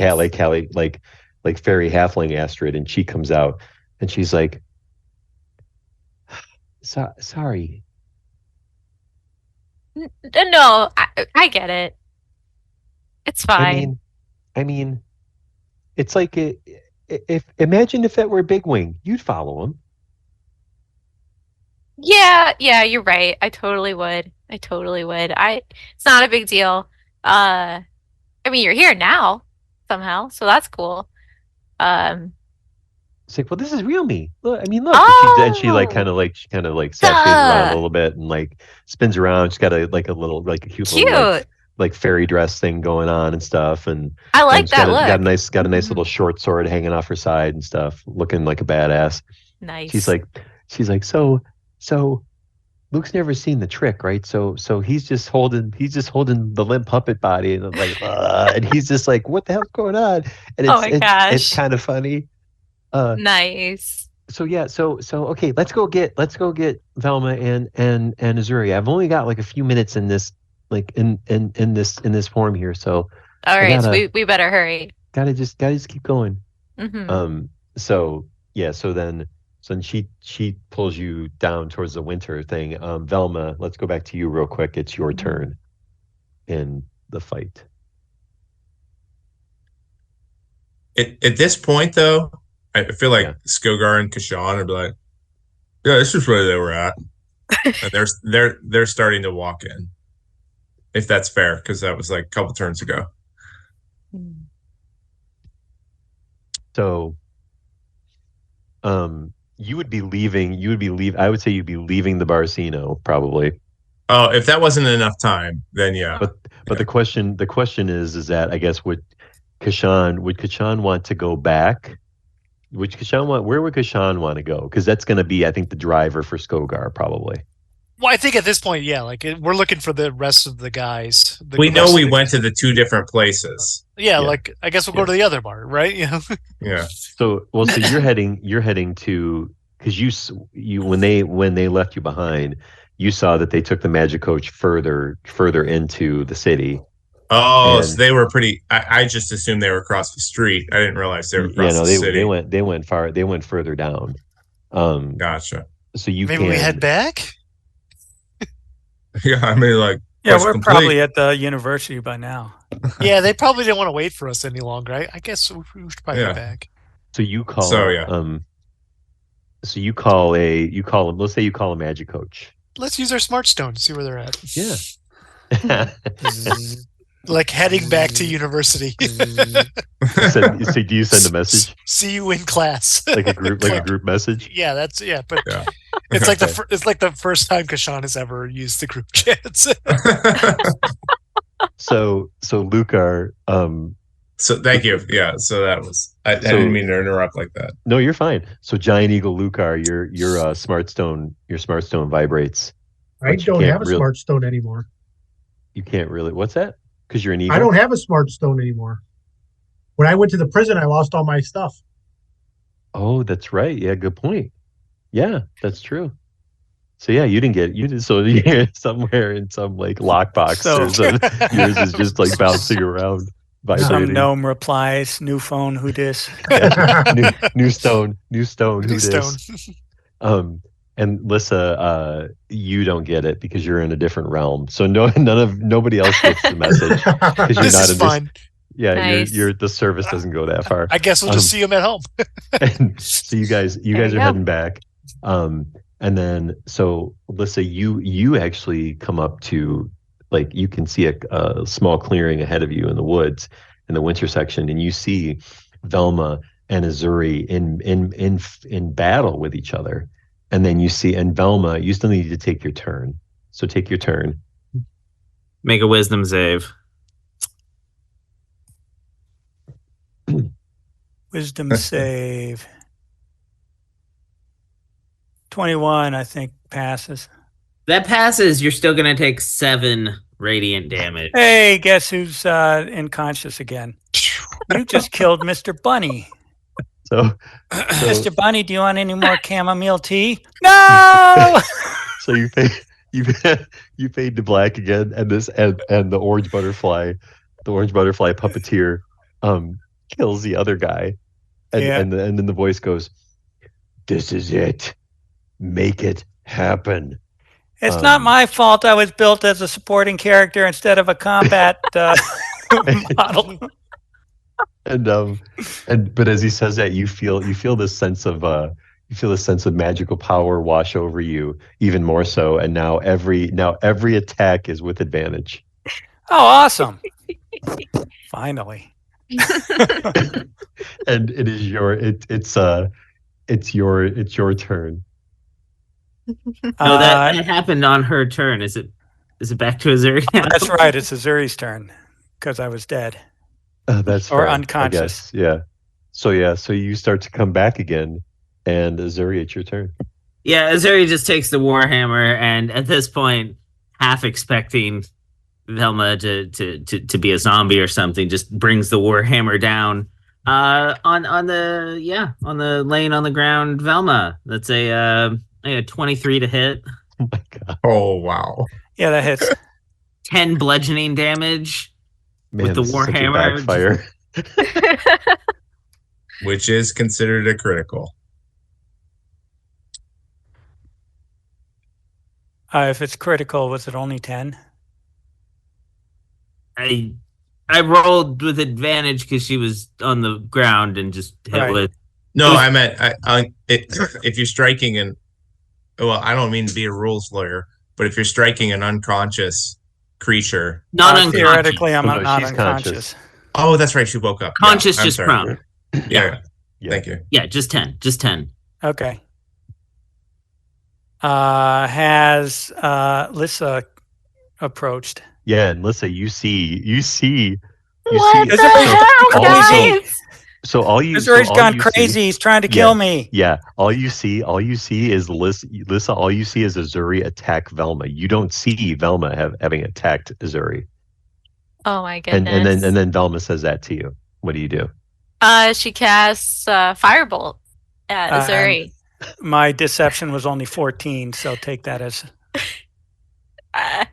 Eh. At this point, I'm just so engrossed in the Velma that keeps I mean, coming back. I didn't even hear Lissa. Coming in, Velma's on the ground. Azuri is trying to kill her. I mean, Yeah, it looks You're- like what you said. you're Yeah. trying to stop. So- Yeah. That's a 22 to hit. Oh yeah, that's a hit. All right. 9 fire damage. Okay. Do you have to roll concentration on your guardians, or do they Yes. just stay? Okay. No, I have to roll concentration on them. Okay. Could you do that, please? It's 10 or half damage. And it's con. So yeah, I pass 15 passes. Okay. Yeah. So they stay intact and they're flying like these Fey spirit guardians are flittering around like, what the hell's going on? And then Astrid comes into the scene, and she's like, Azuri, what are you doing? Why are you trying to kill Velma? What kind of crazy shit's wrong with you? He's been repressed so long, he just snapped. And let me pull up her sheet real quick, because as Sean knows, she's got. Well, actually, Sean, do you have a sheet at the ready? I can get it. Yeah, I was going to say, Having why been don't struck you? by a firebolt now, I kind of glance back briefly Yeah, at Lissa there, and I just go, she's been taken by the Dreaming Dark, or something's wrong with her. Oh no, Azuri's lost it. yeah. I was going to say, Sean, if you want to decide what move she does, you can. I'm cool with that. Trying to find it. That's cool. We can let's go while you look. We'll just briefly go back to Kashan and Skogar. So Kashan, what do you like? What kind of conversation are you guys having in the vehicle on the way back? I think I'm kind of bad mouthing everybody because I'm like, this is my quest, and like they can't even, can think about like just hanging out with me. I mean, that's kind of crummy on their part, Skogar. You're like the only one, like you're like the true friend of this group. Like everybody else, I mean, what are they even doing right now? Yeah, man. I don't know, but like, we could play some cards though. Absolutely. Listen, man, I'm just gonna be deadly honest with you. somebody else I know like framed you with the dean. It was somebody in the rogues thing, and everybody else knew about it, and they tried to like. I was trying to tell you like, oh, Skogard, like the dean, that wasn't you. The dean, you got framed, but like somebody in the rogues group, it was part of their like. It was like a senior rogue that school that left. They were like, oh, I'm gonna I gotta frame a freshman for painting and graffiti. So like, but like everybody knew, it was known that you didn't do it, and like I just felt so bad that I was like, I didn't want to. I wanted to tell him, but everybody else, like all the gang, were like, "Don't tell Skogard, don't tell Skogard." It's, like we gotta, especially Azuri. He's like, we gotta respect everybody's studies and their. And I was like, this is just, I don't know. I'm just saying, like Windshire. I'm not sure how great it is what I'm saying. Well, but like you were framed by somebody else, and I knew about it, and I guess I'm sorry that had happened. I didn't tell you sooner. So Skogard's actually in his mind, he's thinking two different things, and he's gonna roll a dice. And he goes, yeah. Well, Dean's always had it because he rolled a crit fail. The Dean's always had it out for me. So you said his name, and I feel like he had something to do with it, didn't he? I'm not saying he's racist against, like those of orcish persuasions, but I think he's got like a stereotype of like, he's part orc, so he's got to be, something bad. I don't feel that way, man. You've been nothing but you've had everybody's back no matter what. So like you're like the truest friend here, Like I see the orcish blood as like that's honorable, right? You stick by your tribe, but I'm just saying like the dean, he sees it another way, and I mean I don't want to say racist, but I really don't know how to say it otherwise. Yeah. Well, thank you, because you're kind of confirming what I suspected, and I appreciate what you say about me. Sometimes, those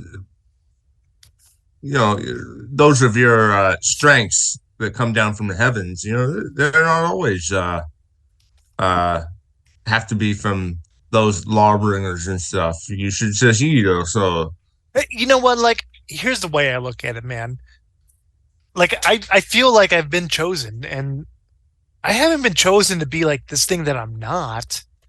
I'm chosen as me, Kashan, which is every aspect of me. And, the good, the bad, whatever you want to call it, morals, I don't know what. Somebody's chosen me for a greater purpose.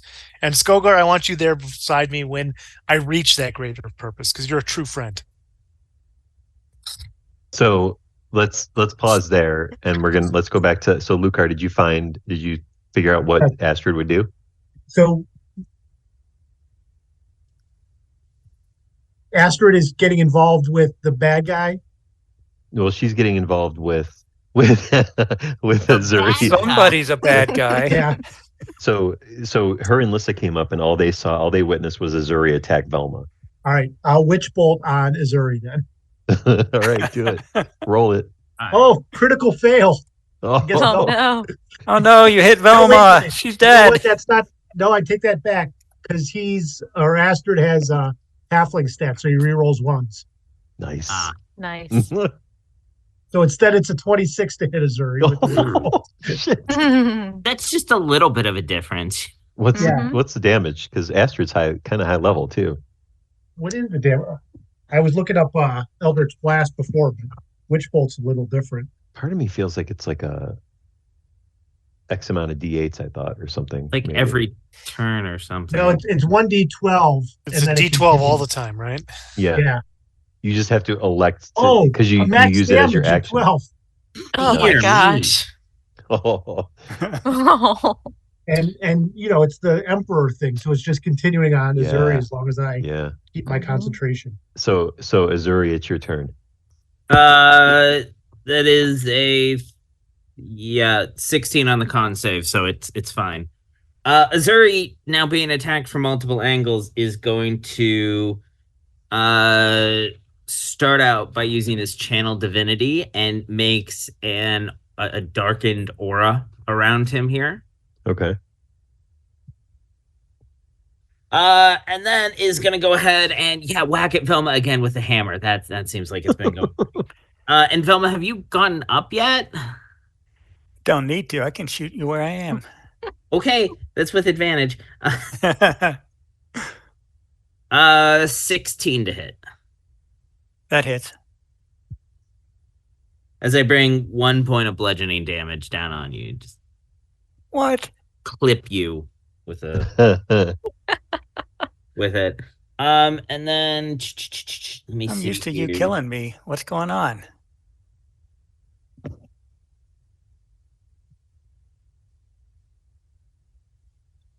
And then I gain 11 temporary hit points. Oh no! Nice. Wow. Very cool.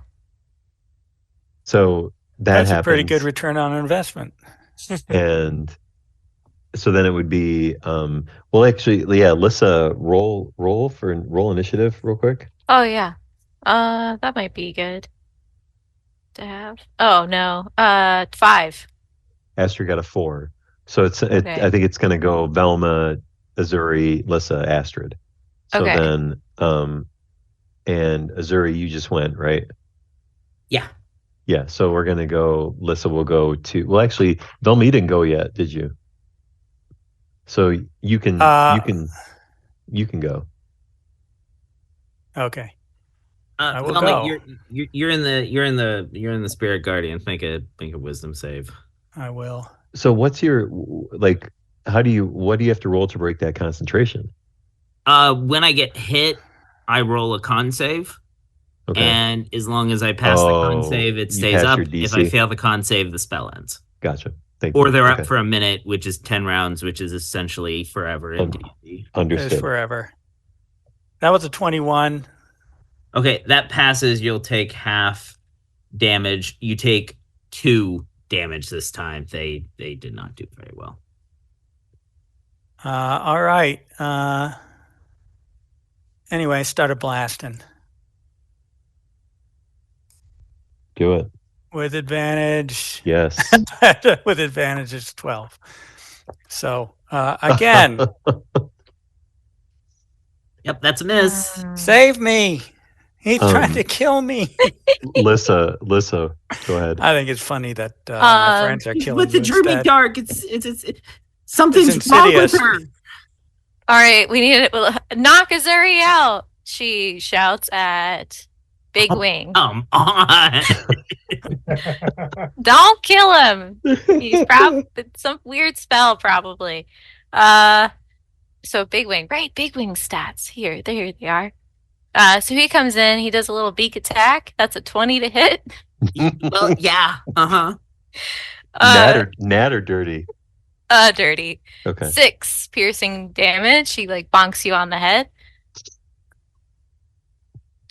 And then if you're still standing, he's gonna swipe at you with his talons, trying to knock you off your feet. 10 to hit.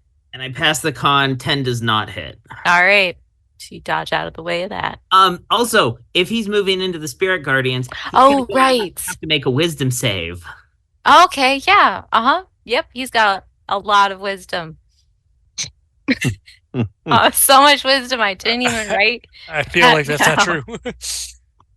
Giant eagle. D&D. That's basically what he is. Okay, actually it's not terrible. Oh, natural 20. Boom. All right. Nice. Still gonna take 9 radiant damage. Oh, ouch. Boom. Okay. Moving in here. See, All I don't know. I feel like with a nat 20 though, it should be a little bit less than that. I don't know, Right? man. Can we have that again? Just saying. Just saying.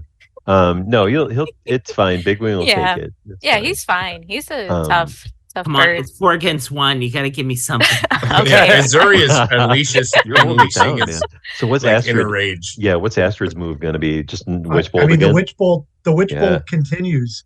Do it. Defeated. That time only a 3, just 3 points. Just 3 points of damage. Okay. Still got to do your con save though. Yes. Another 16. I'm still Wow. concentrating. Man, Man. Azuri's a beast. You're rolling solid today. Like Azura, you do better against your own party than you do in actual real battles.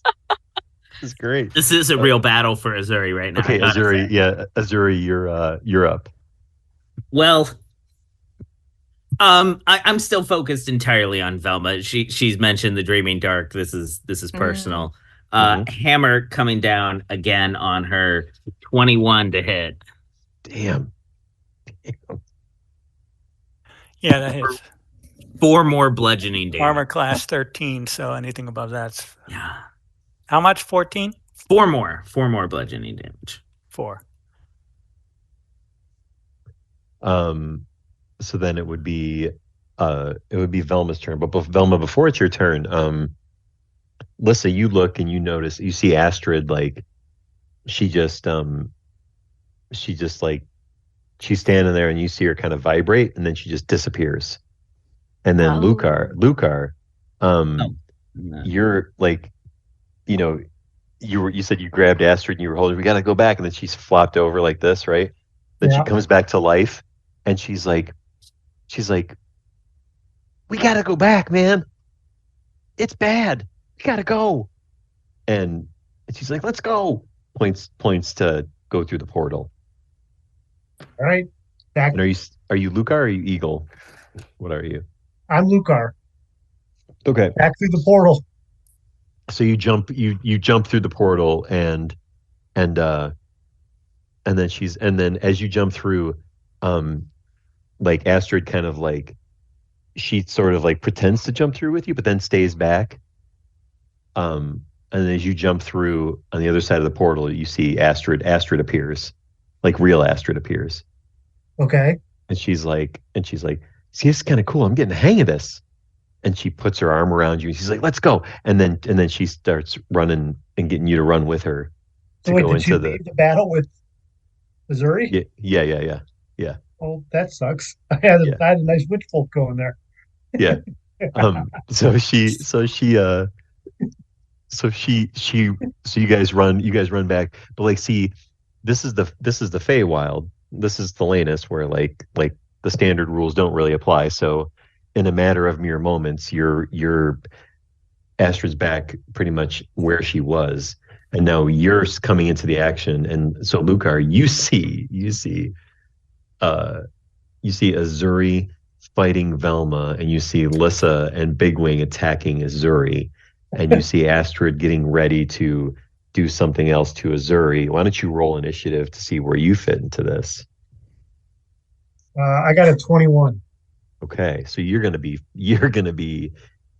first. So I think, where did we leave off? Azuri went, and it was Velma's turn, or was that what it was, or no? It's gonna be Velma's turn, I think. Yeah. So Velma, go ahead. Velma, make your wisdom save. Wisdom save. 16. Does that save? That does, so it's going to be half damage, 5 radiant damage. Again, I will try to shoot you.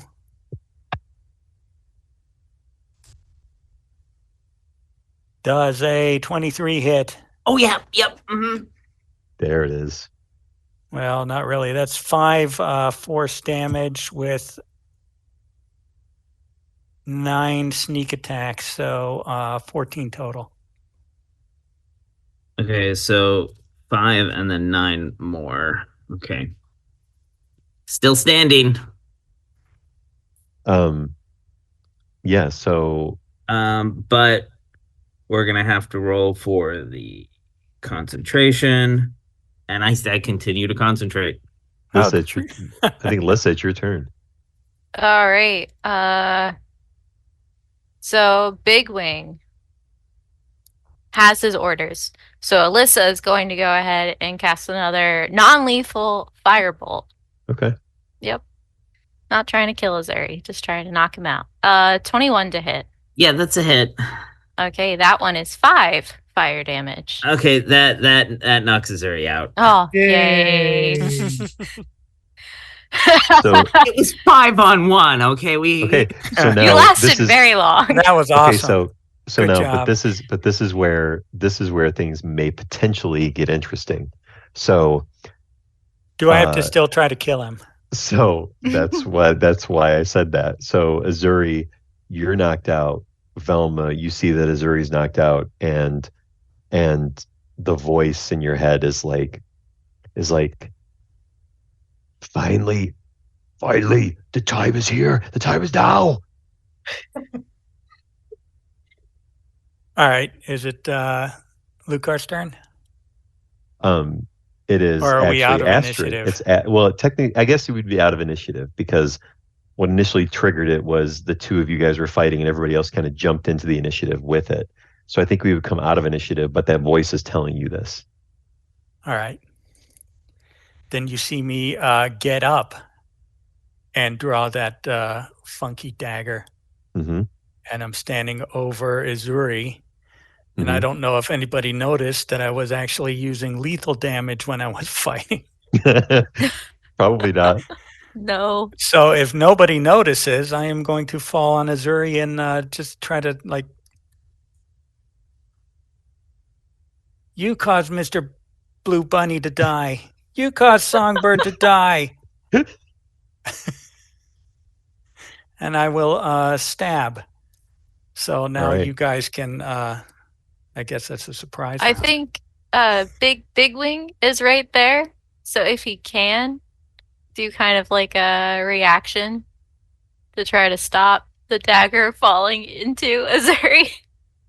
Or So Velma comes up, Velma goes over, pulls the dagger out, and all of you see her get to her knees and say these things about these random things that you never heard of about the butterfly and whatnot.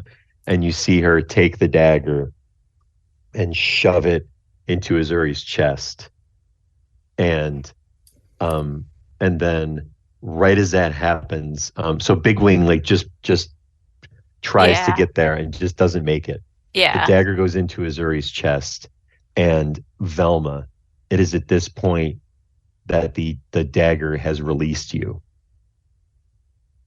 wholly and completely, and you are out of like all of the enchantments, all the trances that you've been put in since you got that dagger are gone. And you are that's back. horrible because that means I'm going to go back to having those disturbing erotic dreams. So you are back to normal Velma. I'm going to do a Lady Macbeth and just like drop the dagger and like look at my hands. And you're like, yeah, so you're like you're staring at your bloody hands.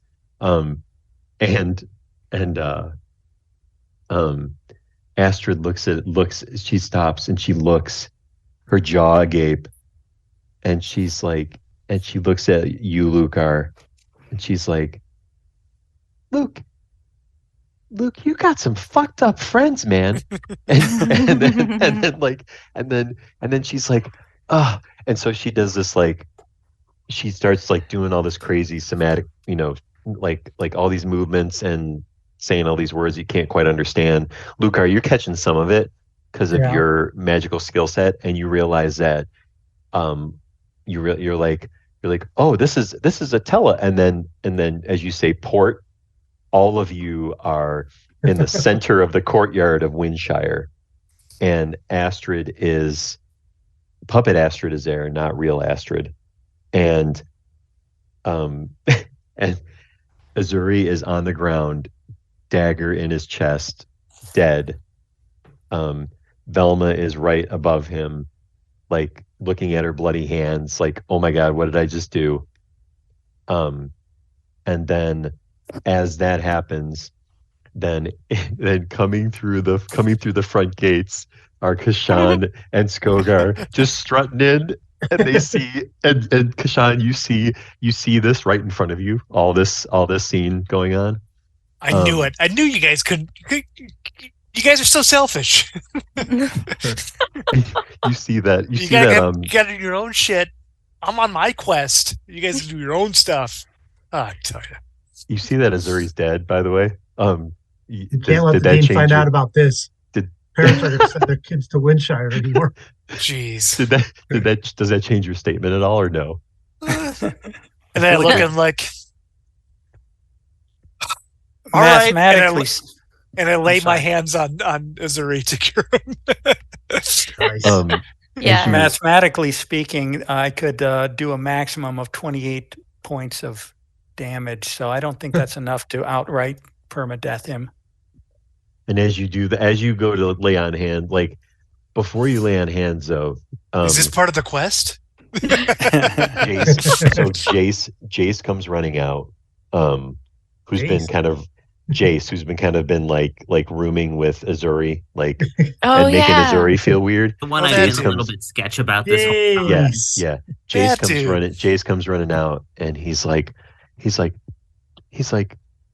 oh my God, what happened to E? And then he comes over, and let's see. Who calls him E? And then he goes, can you, like, Velma, can you roll perception, please? I say to Jace, hey, just because we got one dead person in our friend group doesn't mean you could just join in like you. 12 perception. Yeah, we're not taking taking applications just yet. So nobody, I mean, I would say anybody's welcome to. I would say Velma would potentially I'll give Kashan. Kashan, you can roll perception too. Yes, I will. Tell me what you get. Let me tell you what I get. Perception. 24. Okay. You're the only one that notices the very well performed sleight of hand that Jace does to the dagger that's sticking in Azuri's chest that's no longer sticking in his chest. And game recognized game. And it's right. And so like that happens right as you're about to lay hands on Azuri. And then Azuri, you feel Kashan lay hands on you as you awaken from near permadeath. Do I see Velma above me? Would you say? Do I see Velma above me? Yes, you do. You do. With blood all over my hands. Hello, your blood specifically. Kashan, the golden boy, is right there with a big beatific smile on his face, like, you're back to the world. And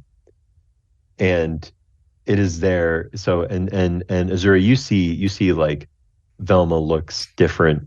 Like she doesn't look like she looked when you were fighting her. She looks totally different. You feel on your chest, you don't feel the dagger. You see Jace. He's like, "You okay, man? Are you doing all right? Holy shit, what happened to you?" And that's where we're gonna end. That's where we will end with that. We will end with that going into the hiatus. Oh my goodness. So love it. Yeah, so Kashan completed his quest. Yes. Yay. Woohoo. And Lucar escaped from prison. Yes. Yay. Skogar did not get kidnapped by the creepy Tuddy Rexpin. That's something. Because that could have been a thing. Lissa just rolled with the punches. That's amazing. Yep. Azuri held it down harder than he's probably ever held it down. MVP. Yeah, literally. And was anybody else rooting for Azuri for like almost a no? Maybe. Yeah, that would have been an interesting thing to figure out how to weave that in. But yeah, so this second storyline for year 2 is completed. So y'all can think about what's coming next. I would feel at this point that the Velma. So we're gonna have. Let me think here. It's not gonna be everybody, but Velma, you're gonna level up. Yay. And Lucar and Azuri, you're also going to level up for this for the completion of this storyline. And Nice. we will so we'll dive into more stuff after the hiatus is over, and return back to Windshire University for some more fun and exciting adventures. And that's what I got. So Cool. Thanks, Bill. Wow. Yes. thanks, guys. Cool. That's a good way to end. Very Yeah, cool. Yeah. thank you. Appreciate Way to it. wrap it up. Glad you liked it. It was a lot of fun. Had a good time. So, Yeah.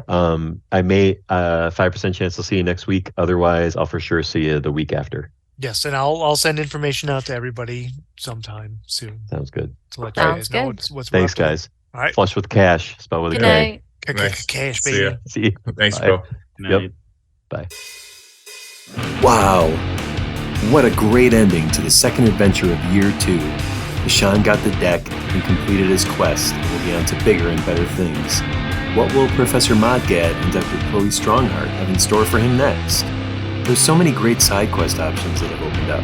Carl Merlot visiting Warforged monks, Jace took the dagger and only Kashan saw him, Elma killed Azuri and he came back to life, and Lucar is a future king and son of Atlantis?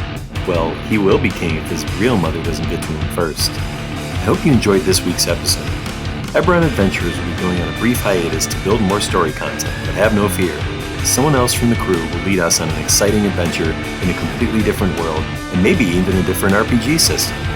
As always, thanks for listening to the Wednesday Night Crew, and see you next week. Hey there, listeners! Would you like to support the Wednesday Night Crew as we go on adventures in Eberron, as well as play through other game systems as we have in the past, like Ice Fleet and Alien the role-playing game?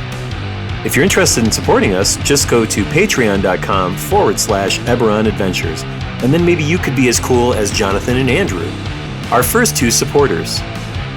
Once again, that's patreon.com/Eberron Adventures. Donate and get your name in the credits. I mean, that's kind of cool. Anyways, thanks for your support, and as always, we'll see you next week.